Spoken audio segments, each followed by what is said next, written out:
এবার নিয়োগ দুর্নীতি তদন্তের দিকে নজর রাখতে হচ্ছে। ফের সক্রিয় হয়েছে সিবিআই।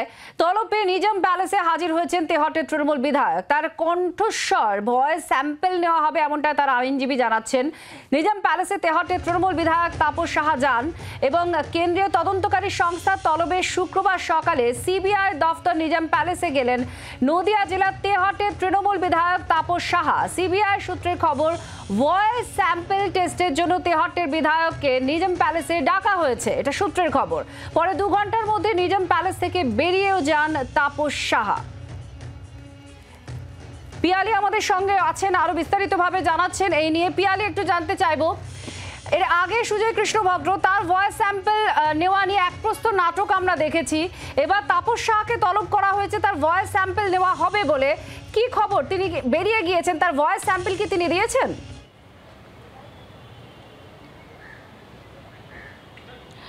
দেখো, আমরা যখন তার কাছে জানতে চাই তার কি ভয়েস স্যাম্পল কালেক্ট করা হয়েছে এবং তিনি দিয়েছেন কিনা, তিনি সম্মতি প্রকাশ করেছেন এবং তিনি বলেছেন হ্যাঁ। মূলত যেটা সিবিআই সূত্রের খবর, এই যে টাকার বিনিময় বা অর্থের বিনিময় বিভিন্ন সরকারি পদে চাকরি দেওয়ার যে অভিযোগ উঠেছে, সেই মামলা তদন্ত করতে গিয়ে এর আগে তদন্তকারী অফিসাররা তাপস সাহার যে বাড়িতে যখন তল্লাশি চালায়, তার মোবাইল ফোনগুলো নিয়ে এসেছিল, সেখান থেকে বেশ কিছু তারা ডেটা এক্সট্রাক্ট করেছিল। পাশাপাশি বেশ কিছু আরও যারা উইটনেস রয়েছে, আরও তদন্তে যে সমস্ত এভিডেন্স পান, তার ভিত্তিতে তদন্তকারী অফিসাররা তাপস সাহার ভয়েস স্যাম্পল কালেক্ট করা গুরুত্বপূর্ণ বলে মনে করেন এবং যে অডিও রেকর্ডিং তাদের কাছে এসছে তার থেকে তাদের অনুমান তার মধ্যে একটা কণ্ঠস্বর সেটা তাপস সাহার হতে পারে এবং সেই কারণে তাপস সাহাকে তলব করা হয়েছিল। এবং তাপস সাহা আজকে সকাল 11:20 নাগাদ নিজাম প্যালেসে আসেন এবং কিছুক্ষণের মধ্যে তার আইনজীবীও আসেন এবং তারপর তিনি এখান থেকে বেরিয়ে যান। ঘন্টা 2 তিনি ছিলেন এবং তারপরে যেটা আমরা জানতে চেয়েছিলাম যে তিনি তার ভয়েস স্যাম্পল কালেক্ট করা হলো কিনা, তিনি যেটা জানিয়েছেন যে হ্যাঁ। এবং যে মামলাটার সূত্রপাত তুমি জানো যে 2023 সালে মূলত অ্যান্টি করাপশন ব্রাঞ্চ রাজ্য পুলিশের তারা এই মামলাটা রুজু করেছিল একটা অভিযোগের ভিত্তিতে এবং যেটা অভিযোগ উঠেছিল যে তাপস সাহা বা এরকম তার যারা ঘনিষ্ঠ রয়েছে তারা বিভিন্ন সরকারি পদে টাকার বিনিময়ে চাকরি দিচ্ছে। ওই মামলা তদন্ত করতে গিয়ে সিবিআই অ্যান্টি করাপশন ব্রাঞ্চ প্রথমে তাপস সাহার যিনি আত্মসহায়ক প্রবীর কয়াল তাকে গ্রেপ্তার করেছিল এবং যেহেতু কলকাতা হাইকোর্টের নির্দেশ মতো সিবিআই সমস্ত রকম যে নিয়োগের দুর্নীতি সেগুলো তদন্ত করছে, সেই কারণে কলকাতা হাইকোর্ট সিবিআইকে এই মামলাটারও তদন্তভার দিয়েছিল এবং গত বছর এপ্রিল মাসে এই মামলা তদন্তভার নেবার পর তাপস সাহার নদিয়ার যে বাড়ি সেখানে তারা দীর্ঘক্ষণ তল্লাশি অভিযান চালিয়েছিল এবং সেই মামলার সূত্র ধরেই আজকে তাপস সাহাকে তলব করা হয়েছিল এবং তার ভয়েস স্যাম্পল কালেক্ট করা হয়েছে বলেও সূত্রের খবর। পিয়ালি, তুমি সঙ্গে থাকো। আইনজীবী, তাপস সাহার আইনজীবী, তিনি কি বলেছেন শোনান। তাপস স্যার এই মামলাটা আপনারা আগেও জানেন যে মান্থা সাহেবের ঘরে ছিল, তারপর স্টেট থেকে সেটা আমাদের চিফ জাস্টিসের ঘরে এখনো পেন্ডিং রয়েছে।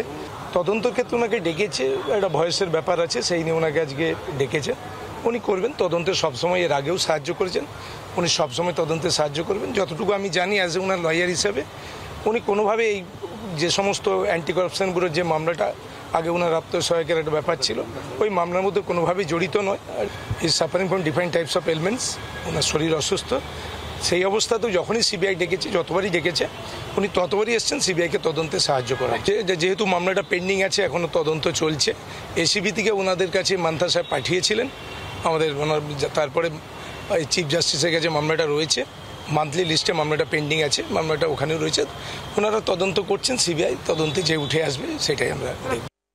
আমাদের প্রতিনিধি পিয়ালি, তোমার কাছে একটু জানতে চাইবো, যেহেতু আজকে ভয়েস স্যাম্পল দিয়েছেন বলে দাবি করছেন তাপস সাহা, এই প্রসঙ্গে সিবিআই পরবর্তী আর কি পদক্ষেপ থাকতে পারে?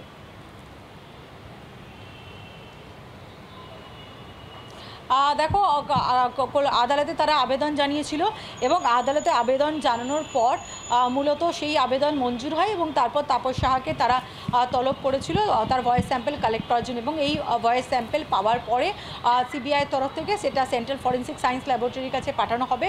যে ভয়েসের নমুনা তাদের কাছে আছে তার সঙ্গে তাপস সাহার যে স্যাম্পল কালেক্ট করা হলো তার দুটোর কোনো রকম মিল আছে কিনা সেই সমস্ত বিষয় নিশ্চিত হওয়ার জন্য। ধন্যবাদ পিয়ারি, আমাদের প্রতিনিধি সরাসরি আমাদের সঙ্গে ছিলেন তাপস সাহা। তৃণমূলের তেহট্টের বিধায়ক, তার নাম উঠে আসে নিয়োগ দুর্নীতিতে, যে প্রভাব খাটিয়ে নিয়োগে দুর্নীতি করেছেন এবং অ্যান্টি করাপশন ব্রাঞ্চ রাজ্য সরকারের তাদের কাছে অভিযোগ যায়। তার যে আত্মসহায়ক প্রবীর কয়াল, তাকে অ্যারেস্টও করা হয় এবং তদন্ত এগোতে থাকে। এরপর নিয়োগ দুর্নীতিতে সিবিআই যখন এই বিষয় নিয়ে তদন্ত শুরু করে, সিবিআইয়ের র্যাডারেও চলে আসেন তাপস সাহা। তার বাড়িতেও যান তদন্তকারীরা, তল্লাশি চালানো হয়। বেশ কয়েক ঘন্টা ধরে তার বাড়িতে থাকেন তারা, বিভিন্ন নথিপত্র ঘেঁটে দেখেন। এরপর তাকে তলব করা হয়।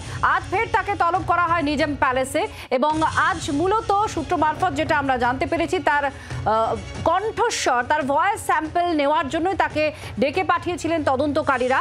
এবং যখন বেরিয়ে আসেন তিনি দাবি করেন যে হ্যাঁ, তিনি ভয়েস স্যাম্পল দিয়েছেন। এরপর তদন্তকারীরা এই ভয়েস স্যাম্পল নিয়ে টেস্ট করবেন, ল্যাবে পাঠাবেন এবং তারা যা অনুমান করছেন বা সন্দেহ করছেন সেই বিষয় নিয়ে তারা তাদের তদন্ত এগিয়ে নিয়ে যাবেন। বাংলার আওয়াজ, বাঙালির আবেগ, জি 24 ঘন্টা।